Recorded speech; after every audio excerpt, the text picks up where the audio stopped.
Hi friends, welcome back to my channel. Today నా స్టైల్లో రొయ్యలు ఎగురు ఎలా చేసుకోవాలో చూపిస్తానండి. ముందుగా ప్లేట్లోకి జీలకర్ర, మిరియాలు, ధనియాలు, అలాగే వెల్లుల్లి తీసుకొని పేస్ట్లా చేసుకొని పక్కన పెట్టుకోవాలి. స్టవ్ మీద కడాయి పెట్టుకొని దాంట్లో ఆయిల్ వేసుకొని బాగా హీట్ అయిన తర్వాత అందులోకి ఒక బిర్యానీ ఆకు, అలాగే దాల్చిన చెక్క, అలాగే 4 లవంగాలు, 2 యాలకులు కూడా యాడ్ చేసుకొని, అలాగే నేను 3 పచ్చిమిర్చి చీలికలుగా కట్ చేసుకొని పెట్టుకున్నాను.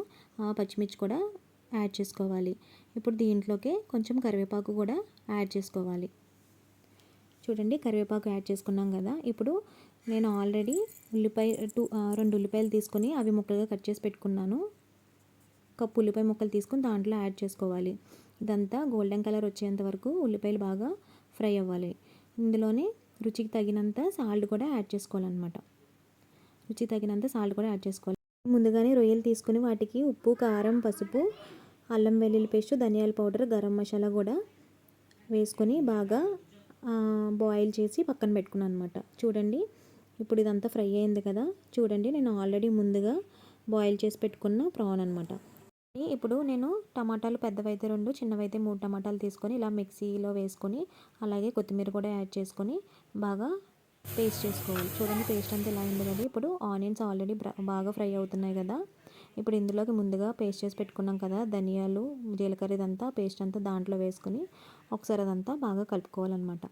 అటు ఇటు తిప్పుకుంటూ బాగా ఫ్రై చేసుకోవాలి. ఇప్పుడు ఇందులోకి పసుపు కూడా యాడ్ చేసుకొని బాగా ఇదంతా ఒకసారి అంతా బాగా ఫ్రై చేసుకొని, ఇప్పుడు మనం పేస్ట్ యాడ్ పెట్టుకున్నాం కదా, ఆ పేస్ట్ అంతా దీంట్లో మొత్తం వేసేసుకోవాలన్నమాట.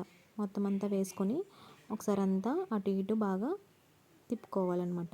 చూడండి, ఇలా మొత్తం బాగా తిప్పుకుంటూ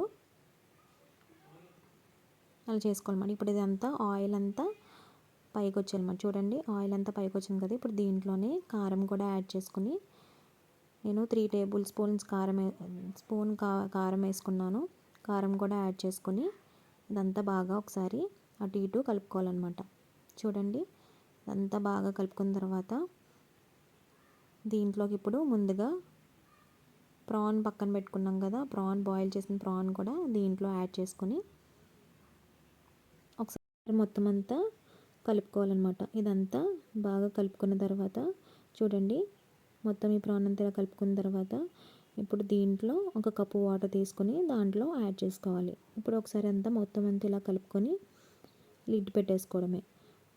ఒక 5 మినిట్స్ తర్వాత చూస్తే చూడండి, కర్రీ రెడీ అయిపోయింది. దీంట్లో కొత్తిమీర వేసుకొని ఫైనల్గా కర్రీ అయితే రెడీ. నచ్చితే లైక్ చేయండి, షేర్ చేయండి, సబ్స్క్రైబ్ చేయండి ఫ్రెండ్స్.